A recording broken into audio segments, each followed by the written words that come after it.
Duk gunagunin da muke yi akan shugabanninmu da aure da sauransu ba zai canja komai ba, sai dai ya ci gaba da ɓata mana rai.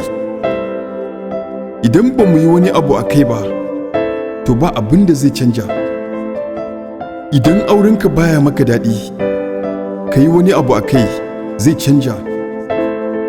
Idan kasuwancinka baya ci gaba, ka yi wani abu a kai zai canja. In ka san mu ba ta ci gaba ko ba ta mana daɗi, zagin shugabanni ba shine mafita ba.